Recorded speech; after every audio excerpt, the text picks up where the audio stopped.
Good morning दोस्तों, मैं पंचम। आज फिर से बहुत बहुत स्वागत है सभी लोगों का अपने इस यूट्यूब चैनल पीएमसी ट्यूटोरियल पे। जी हाँ, एक बात बता दूं, चाहे वो मेरे इंस्टीट्यूट के बच्चे हो या फिर किसी इंस्टीट्यूट के बच्चे हो, सभी लोगों का मेरे तरफ से बहुत बहुत हार्दिक स्वागत है अपने इस YouTube channel PMC tutorial Bodhiya पे। ये जो चैनल है पीएमसी ट्यूटोरियल बोधिया, ये इस पर सिर्फ ऑनलाइन प्लेटफॉर्म ही क्लास नहीं देते, बल्कि यहाँ पे ऑफलाइन बैचेस भी चलते हैं। जी हाँ, चाहे क्लास 9th के बैच हो या क्लास 10th को हो, क्लास 11th को हो या 12th को हो, सारे क्लासेस हिंदी और अंग्रेजी दोनों माध्यमों में लगातार चल रहे हैं। अगर आप भी हमारे संस्थान से जुड़ना चाहते हैं, हमारे पढ़ाई का मज़ा लेना चाहते हैं, तो आप बिल्कुल हमारे संस्थान में जुड़ सकते हैं, हमसे कांटेक्ट कर सकते हैं। कल मैं वीडियो नहीं बना पाया, जिसका एक कारण है कि मैं किसी का ज़रूरत काम से कहीं चला गया था और शाम में भी बनाने का कोशिश किया, बट तबीयत ज़्यादा ख़राब हो जाने के कारण नहीं बना पाया। तो कोई दिक्कत नहीं है, आज फिर से मैं आपके साथ नए सेशन के साथ जुड़ चुका हूं। तो बहुत बहुत स्वागत है सभी लोगों का अपने इस चैनल पे पीएमसी ट्यूटोरियल बोधिया। तो आज के बाद मैं बता दूं, आज के बाद जो लगातार क्लासेस होंगे वो लगातार चलते चले जाएंगे, बीच में स्टॉप नहीं होंगे। ठीक है, आज अभी जो जितने भी क्लासेस चलेंगे वो उन विद्यार्थियों के लिए काफ़ी हेल्पफुल होने वाला है जो इसी वर्ष 2024 में बोर्ड के एग्ज़ाम में बैठने वाले हैं। जी हाँ, चाहे वो 12th के विद्यार्थी हो या फिर क्लास 10 के विद्यार्थी हो, सभी से मैंने पर्सनली मिला तो उनके मन में बहुत सारी दुविधाएं उत्पन्न हो रही है कि जैसे जैसे वो बोल रहे थे कि जैसे जैसे एग्ज़ाम नज़दीक आ रहा है, बहुत सारी दुविधाएं आ रही है कि क्या पढ़ूँ, कैसे पढ़ूँ, क्या पढ़े ताकि एग्ज़ाम में वो क्वेश्चन मिल जाए। क्वेश्चन बैंक्स पे ज़्यादा ध्यान दे कि ऑब्जेक्टिव पढ़े या सब्जेक्टिव पढ़े, कैसे टेस्ट लगाए, टाइम मैनेजमेंट कैसे करें, ये सभी चीज़ों पे उनको दिक्कतें हो रही है, समस्या हो रही थी। ज़्यादातर उन लोग को ये समस्या था कि जैसे जैसे एग्ज़ाम नज़दीक आ रहा है, काफ़ी दिल में डर बनते जा रहा है। तो इन सभी बातों पे मैं चर्चा करने वाला हूँ। आप घबराने की कोई बात नहीं है, टेंशन लेने की कोई बात नहीं है।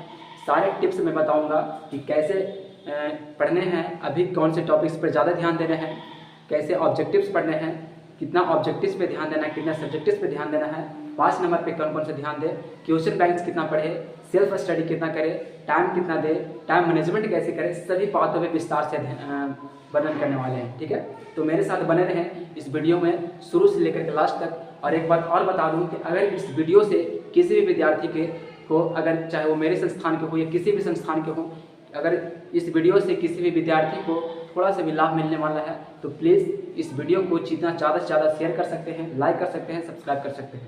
जी, तो बिना समय गवाए हुए मैं चलता हूँ। आपने तो बोर्ड पे लिखा हुआ देख ही लिया होगा कि आज के जो क्लास होने वाले हैं वो 2024 के बोर्ड एग्जाम के बच्चों के लिए रामबाण होने वाले हैं। जी हाँ, एकदम रामबाण साबित होने वाले हैं। इसके बाद भी जो लगातार सेशन आने वाले हैं वो ऐसे वैसे सेशन आएंगे जो लगातार आपको बोर्ड एग्जाम में बैठने के लिए मदद करेगा। जी बिल्कुल, आप मेरे साथ यकीन के साथ बने रहें, विश्वास धैर्य रखें, कोई दिक्कत नहीं होने वाली है।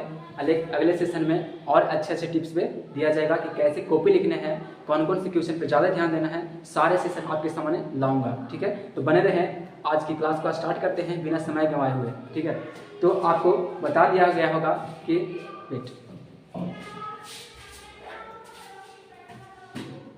आपने देखा कि क्या लिखा है बोर्ड एग्जाम 2024 के बच्चों के लिए रामबाण।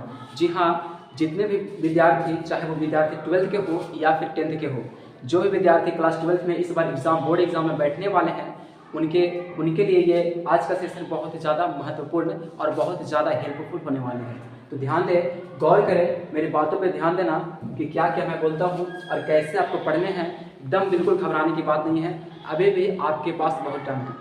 मुझे YouTube पे बहुत ही पहले ही आना चाहिए था, लेकिन कोई दिक्कत नहीं है, अभी भी आपके पास बहुत समय है।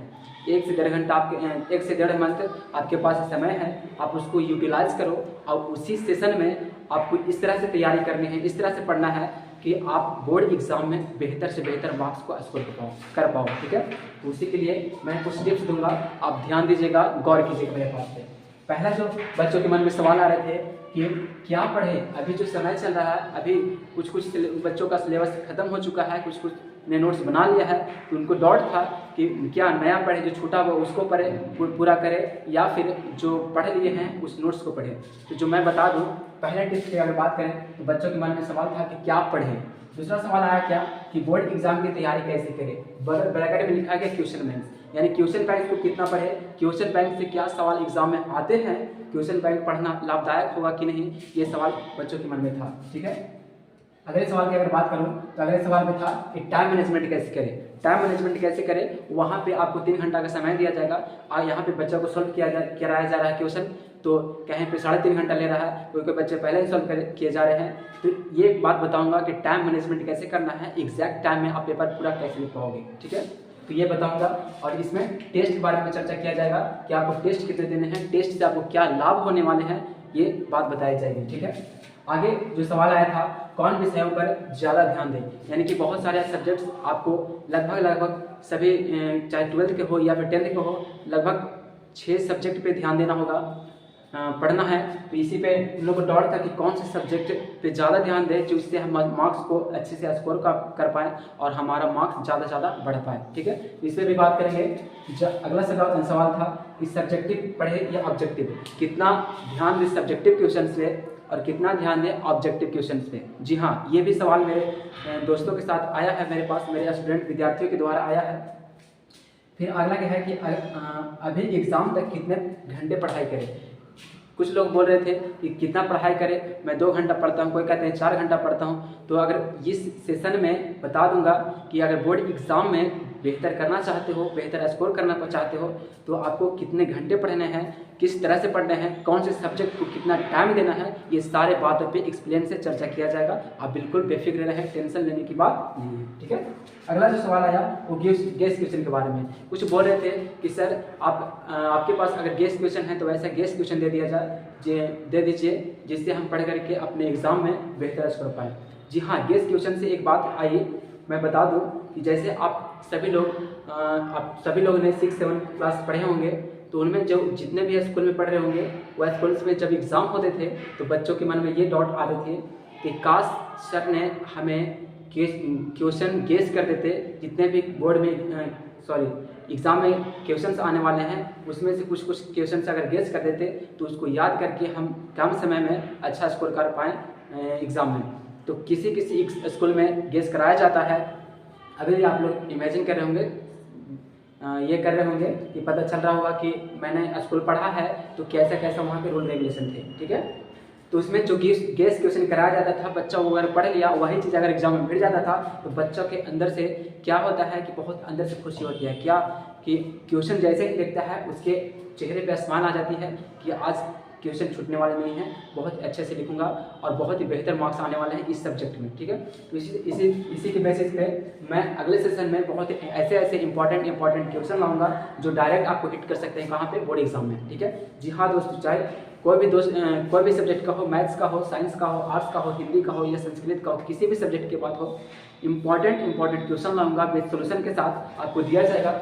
उसमें से आप यकीन मानो अगर मेरे द्वारा दिए गए क्वेश्चंस को आप अच्छे से पढ़ लेते हो, यूटिलाइज कर लेते हो, तो यकीनन मानिए कि एग्ज़ाम में आपका बेहतर स्कोर होने वाला है। जी हाँ, बिल्कुल बने रहें हमारे साथ, सभी चर्चा पे बात करेंगे, सभी टॉपिक्स पे एक्सप्लेन से बात किया जाएगा। ठीक है, तो बने रहें। पहला सवाल था कि क्या पढ़े, अभी जो समय है इतना नज़दीक आ गया है, एग्ज़ाम आपका काफ़ी पास आ गया है, तो क्या पढ़े।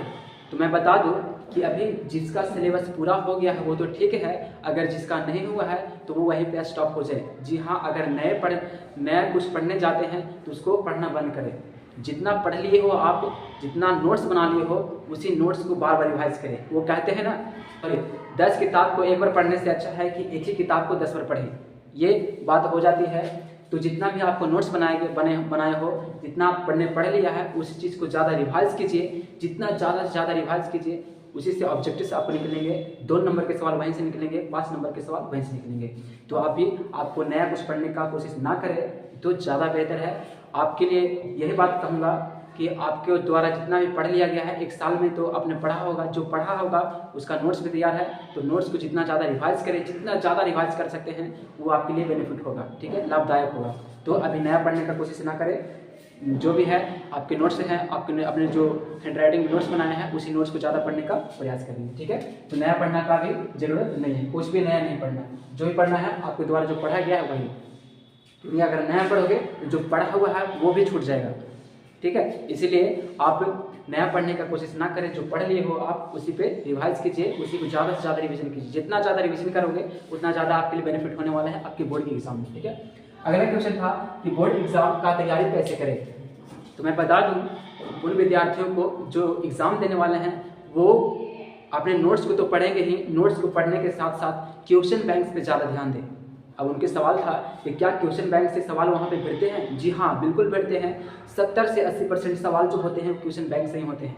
मैंने खुद ही इसको रियलाइज़ किया है, इसलिए मैं बता रहा हूँ, मेरा खुद का एक्सपीरियंस है कि क्वेश्चन बैंक अगर आप पढ़ लेते हो, अच्छे से पढ़ लेते हो, चाहे वो सब्जेक्टिव की बात करें, 200 नंबर की बात करें या फिर 5 नंबर वाले सवाल की बात करें, सारे क्वेश्चन ऑब्जेक्टिव हो सब्जेक्टिव हो, सारे क्वेश्चन बैंक से उसमें भिड़ते हैं। पूरा मैं नहीं कह सकता, लेकिन 80% लगभग 80% सवाल क्वेश्चन बैंक से ही रहते हैं।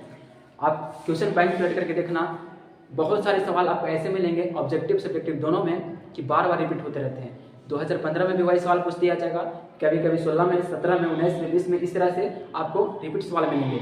तो आप क्वेश्चन बैंक्स को क्या कीजिए, क्वेश्चन बैंक्स को जितना है उसको एकदम रट जाइए, ऑब्जेक्टिव रट जाइए। 2 नंबर सवाल और 5 नंबर का जो सवाल है उसको एक अलग से कॉपी में लिख करके और उसको क्वेश्चन बैंक में आंसर भी दिया रहते हैं। आपके पास गेस पेपर होगा, गाइड होगा, उसके पास भी आंसर, उसमें भी आंसर लिखा होता है, उससे भी आप आंसर को लिख करके आप उसको याद कर सकते हैं। ठीक है, तो इसमें बताया गया कि आपको कि क्वेश्चन बैंक पे ज़्यादा ध्यान देना है। क्वेश्चन बैंक्स को एकदम रट लीजिए। मैं बता दूं कि एग्ज़ाम देने टाइम तक क्वेश्चन बैंक्स आपको कम से कम 2 से 3 बार अभी से रिवाइज करना है। ठीक है, अब कैसे करोगे वो आप पे डिपेंड करता है, कितना टाइम मैनेजमेंट करना है वो आप पे डिपेंड करता है। ठीक है, तो क्वेश्चन बैंक्स पे ज़्यादा से ज़्यादा फोकस करें, क्योंकि ये इसी को बोलते हैं PYQ PYQ, previous year question. इतना प्रीवियस ईयर क्वेश्चन आप अगर देखते हो तो आपको यह अंदाज़ा लग जाएगा, अनुभव हो जाएगा कि कौन से टॉपिक से जो मैंने पढ़ा है उससे कितना सवाल आ रहे हैं, कौन से टॉपिक्स पे ज़्यादा ध्यान देना है, किस तरह के सवाल एग्ज़ाम में पूछा जाता है, वो सारे चीज़ का अनुभव आपके पास आ जाएगा। फिर एग्ज़ाम आते आते तक आपके पास इतना कॉन्फिडेंस बन जाएगा कि आप एग्ज़ाम में एक भी क्वेश्चन छोड़ने के लायक नहीं रहोगे। ठीक है, सारे के सारे क्वेश्चन का आंसर आप अच्छे ढंग से बहुत ही बेहतरीन तरीके से लिख के आओगे, ये मेरा विश्वास है। आप मेरा बात को विश्वास कीजिएगा। ठीक है, मेरे बात पे यकीन कीजिएगा।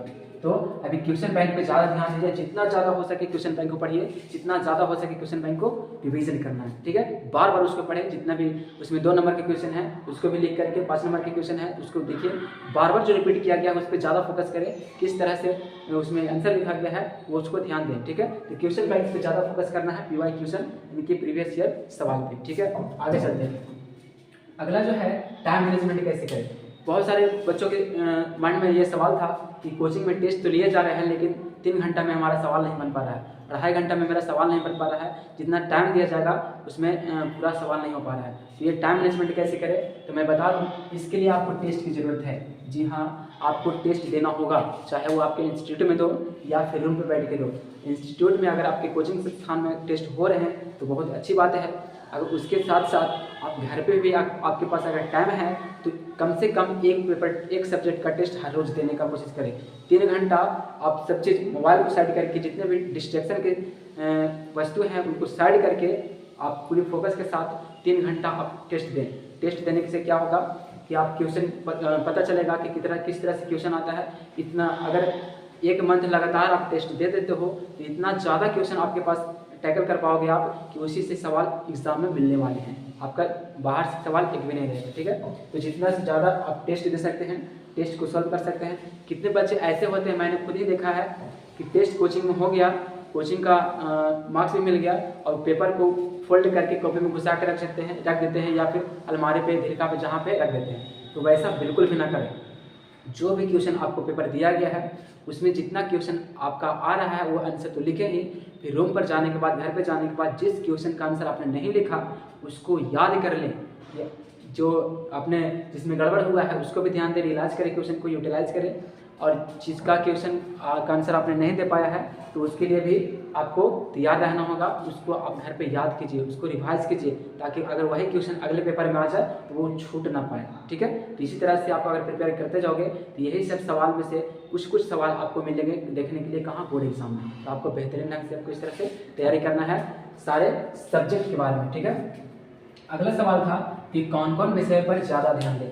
तो मैं बता दूं कि सारे कोई भी विषय पे ज़्यादा ध्यान देने की बात बोलते हैं तो मैं उनको यही बोलता हूं कि सारे पेपर जो हैं आपके 100 मार्क्स के हैं। कोई ऐसा पेपर नहीं है जो 200 मार्क्स का होगा या फिर कोई कम का होगा। सारे पेपर 200 मार्क्स के हैं और अभी जो नज़दीक समय आ गया है उन पे सारे सब्जेक्ट पे फोकस करना आपको बहुत ज़रूरी है जी। आप सभी सब्जेक्ट का हो, चाहे वो मैथ्स का हो, साइंस का हो, एसएसटी का हो या फिर हिंदी का हो या संस्कृत का हो या किसी भी सब्जेक्ट का हो, आप सारे सब्जेक्ट को 1-1 घंटे 2-2 घंटे जितने भी टाइम आपके पास है उसी टाइम पे डिवाइड करके सारे सब्जेक्ट पे टाइम दें। सारे सब्जेक्ट को रिवीजन करें, सारे सब्जेक्ट को लगातार पढ़ें, बैलेंस बना करके। ऐसा नहीं कि जिसका मैथ में इंटरेस्ट है वो सिर्फ मैथ बनाते रहो रात भर, या फिर साइंस में इंटरेस्ट है तो सिर्फ साइंस पर ध्यान दो, वैसे आपके रिजल्ट बदल सकती है। अभी जो समय है उसको सब्जेक्ट को बैलेंस बना कर चलना है। थोड़े थोड़े समय ही दो लेकिन सारे सब्जेक्ट पे ध्यान दो, सारे सब्जेक्ट के क्वेश्चन पे ध्यान देना, ठीक है। सारे सब्जेक्ट के नोट्स पे पढ़ना है, प्रॉपर पढ़ना है, रुकना नहीं है। ये 1 मंथ का जो समय है, 1 से 1.5 मंथ एग्जाम तक आप सारे चीज़ों को भूल जाओ, चाहे वो रिस्ट्रिक्शन के जितने भी सामान हैं, चाहे वो दोस्त हो या फिर रिश्तेदार, जहाँ पे भी आपका टाइम वेस्ट होता है उसको उसमें कटौती करो और ज़्यादा से ज़्यादा अभी टाइम अपने आप पे दो, अपने पढ़ाई को दो, तो आप एग्ज़ाम में बेहतर कर पाओगे, ठीक है। तो आपने टाइम मैनेजमेंट देख लिया, कौन कौन विषय पर ध्यान देना है ये भी देख लिया कि स्पेशली किसी सब्जेक्ट पे ज़्यादा ध्यान नहीं देना है, सारे सब्जेक्ट पे प्रॉपर ध्यान देना है, टाइम बेहतर ढंग से, ठीक है। बराबर टाइम देना है, सभी सब्जेक्ट पे डिवाइड कर लीजिए कि मेरे पास अगर 10 घंटा पढ़ते हो तो 2-2 घंटा करके 1.5 घंटा करके आप सभी सब्जेक्ट को ध्यान देना होगा, ठीक है। आगे चलते हैं। आगे का क्वेश्चन था, सवाल था कि ज़्यादा सब्जेक्टिव पढ़े या फिर ऑब्जेक्टिव पढ़े। तो मैं बता दूं कि दोनों पेपर जो होते हैं 50-50 मार्क्स होते हैं। सब्जेक्टिव भी 50 मार्क्स का होगा, ऑब्जेक्टिव 50 मार्क्स का होगा। तो यहाँ पे ऑब्जेक्टिव की बात आए तो ऑब्जेक्टिव में नंबर्स नहीं कटते। ऑब्जेक्टिव आपने अगर 50 ऑफ 50 किया है तो 50 आपको कोई नहीं कटने वाला, एक नंबर भी उसमें नहीं कटेगा। तो ऑब्जेक्टिव को पूरी तरह से चाहे कहाँ से भी पढ़ो, क्वेश्चन बैंक से पढ़ सकते हो, आप गेस से पढ़ सकते हो, या फिर आपके द्वारा कोचिंग द्वारा दिए गए पैकेज हो, PDF हो, उसके द्वारा भी ऑब्जेक्टिव दिए जाते हैं। तो कहीं से भी ऑब्जेक्टिव पढ़ो, लेकिन ऑब्जेक्टिव को इस तरह से कर लो यहाँ कि एग्ज़ाम में जाने के बाद सारे ऑब्जेक्टिव को आप टैकल कर पाओ, अच्छे से बना पाओ। मैं बता दूं कि इस बार भी आपके एग्जाम में जितने भी पेपर होने वाले हैं, एग्जाम में जितने भी क्वेश्चंस आने वाले हैं वो सब भी डबल रहेंगे, तो आपको घबराने की कोई बात नहीं है।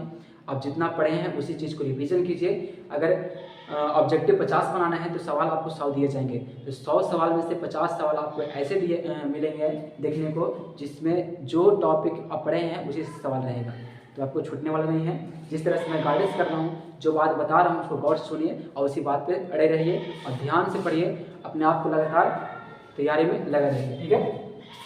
ये हो गया कि कौन कौन से विषय पे ध्यान देना है, सारे सब्जेक्ट पे प्रॉपर ध्यान देना है, बराबर ध्यान देना है। फिर बताएं कि सब्जेक्टिव की पढ़ना है कि ऑब्जेक्टिव, तो ऑब्जेक्टिव को ज़्यादा ध्यान देना है। और सब्जेक्टिव बता दें बाबू कि आप बेहतर से बेहतर ढंग से लिखने का कोशिश कीजिए। जिसका हैंड राइटिंग सही नहीं है वो हैंड राइटिंग पे कमांड कीजिए। अगर हैंड राइटिंग सही नहीं होगा, आप कितने भी exactly point two point answer लिख भी आओगे तो कॉपी सही देखने में नहीं लगेगा विदाउट हैंड राइटिंग, ठीक है। तो हैंड राइटिंग सुधारिए।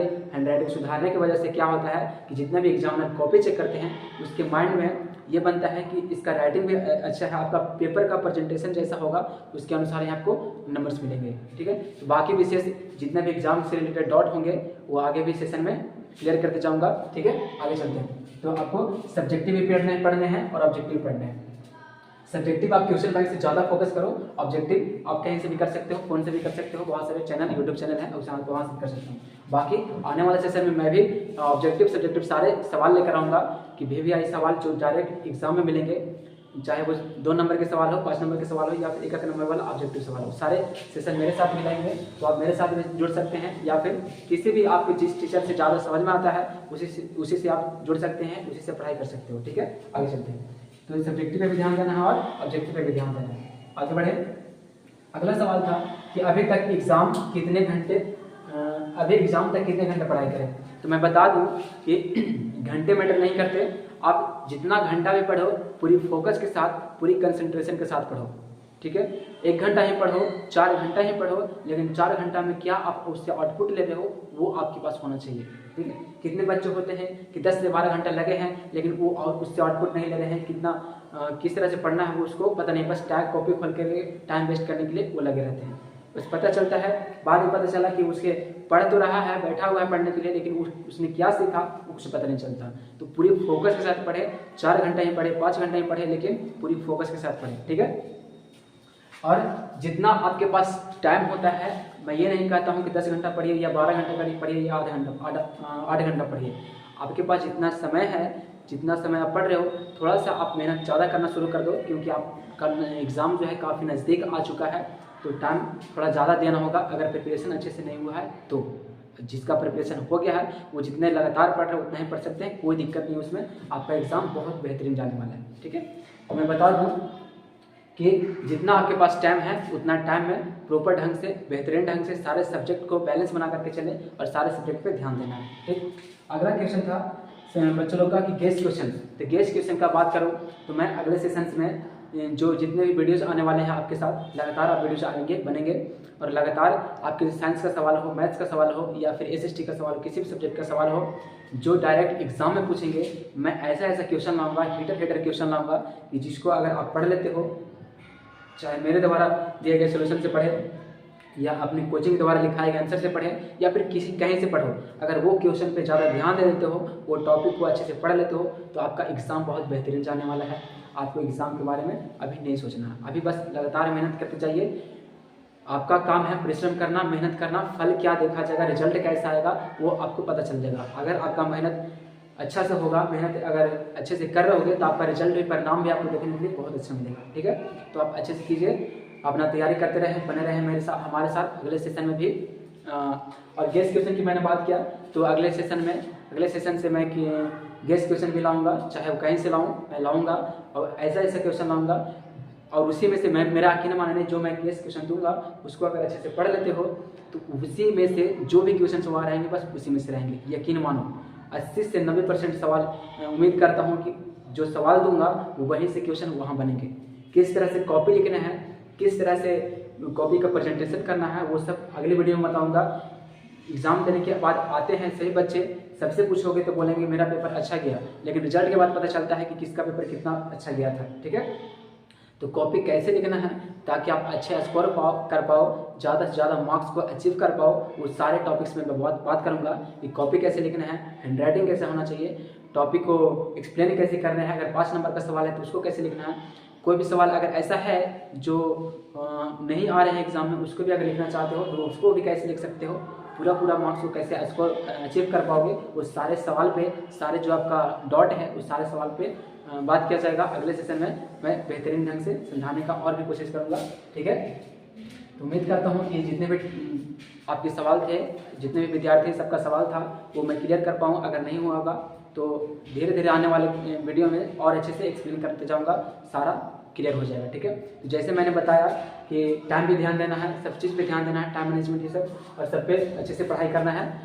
और 1 मंथ जो समय बचा है, 1 से 1.5 मंथ, उसको अपने यूटिलाइज करें, टाइम बर्बाद करने की कोशिश ना करें। जितने भी अगर बोलते हैं कि यहाँ चलो वहाँ घूमने के लिए, सबको बोल दो कि एग्ज़ाम के बाद मिलना, एग्ज़ाम के बाद आपको टाइम देंगे। अभी मेरे पास टाइम नहीं है, एकदम मुड़ी नीचे गाड़ करके आप क्या करो, पढ़ाई करते रहो, लगातार पढ़ाई करते रहो, लगातार मेहनत करते रहो बेहतरीन ढंग से, और अपना स्वास्थ्य में भी ध्यान देना है। ऐसा नहीं कि पढ़ते पढ़ते ऐसा देखा जाए कि एग्ज़ाम आए तो पढ़ रहे हैं, पता चला कि हॉस्पिटल में पढ़े हुए हैं, अब ऐसा नहीं होना चाहिए, ठीक है।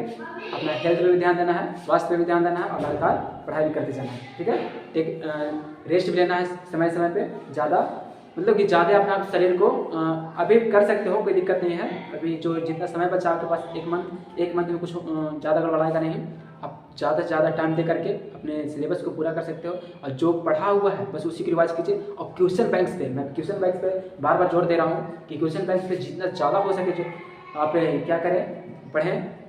और फिर मैं सवाल लेकर के आऊँगा अगले सेशन में, सारे सब्जेक्ट के सवाल लेकर के आऊँगा बारी से, और सारे सवाल सब्जेक्ट के सोल्यूशन के साथ भी लेकर के आऊँगा कि किस तरह से उसका आंसर लिखना है, कैसे उसमें वहाँ पे प्रेजेंटेशन करना है, सब चीज़ बताऊँगा, ठीक है। तो बने रहें मेरे साथ। इस वीडियो के साथ साथ अगले वीडियो में भी जो छूट गया उसको छोड़ दीजिए, नए वीडियो जो पढ़ा हुआ है उसी को पढ़ना है। इसी तरह के लगातार वीडियोज अब आते रहेंगे, अब वीडियो स्टॉपेज नहीं होने वाला है, ठीक है। अगर और भी फर्स्ट वीडियो मैंने डाला था तो उसका भी रिस्पॉन्स अच्छा मिला है। कितने लोगों का कहना था कि बाहर का आवाज़ ज़्यादा आ रहा है, तो उसका व्यवस्था हो रहा है। बहुत जल्द ही माइक और स्टैंड दोनों मंगवा रहे हैं, और फिर दिक्कत नहीं होगा, लगातार आपके क्लास चलते जाएंगे। अभी जितने भी वीडियो दिया जाएगा आपको वो वैसे विद्यार्थियों के लिए दिया जाएगा जो इस बार 2024 में एग्जाम में बैठने वाले हैं, चाहे 12th के बच्चे हों या फिर 10th के बच्चे हों। उसके बाद जो जितने वीडियो डालेंगे वो लगातार क्लासेस रफ्तार से चलते जाएंगे कि जो भी ऑफलाइन बैचेस चल रहे हैं उसमें उसका पढ़ाई या फिर ऑनलाइन का हो, सब लगातार मिक्स हो जाएगा और लगातार चलते जाएगा, फिर किसी प्रकार की कोई दिक्कत नहीं होने वाला है। तो बने रहें मेरे साथ। और इस वीडियो से एक बात और बता दूँ कि अगर इस वीडियो से किसी भी बच्चा को अगर हेल्प हो रहा हो, मदद मिल रहा हो पढ़ाई में, इससे और बेहतर करना चाहते हो एग्ज़ाम में, बेहतर क्वेश्चन आपको चाहिए, तो इस वीडियो को ज़्यादा से ज़्यादा अपने दोस्तों तक फैलाइए, शेयर कीजिए। हर एक गांव में हर एक बच्चों तक पहुंचना चाहिए ये वीडियो, ठीक है। इस तरह के बेहतरीन से बेहतरीन वीडियोज़ लाने का कोशिश करूँगा, हर एक टॉपिक पर मैं बात करने का कोशिश करूँगा, ठीक है। तो आज के लिए इतना ही, मैं ज़्यादा विशेष नहीं कुछ कहना चाहता हूँ। अगले वीडियो में जो होगा देखा जाएगा, बताऊंगा कैसा होगा, ठीक है। तो फिर से नेक्स्ट वीडियो में बहुत जल्द मिलने वाले हैं। आप लोग बेहतरीन ढंग से पढ़ाई करते रहिए, मेहनत करते रहिए, ठीक है, और स्वास्थ्य पर भी ध्यान देना। तो आज के लिए इतना ही, जय हिंद।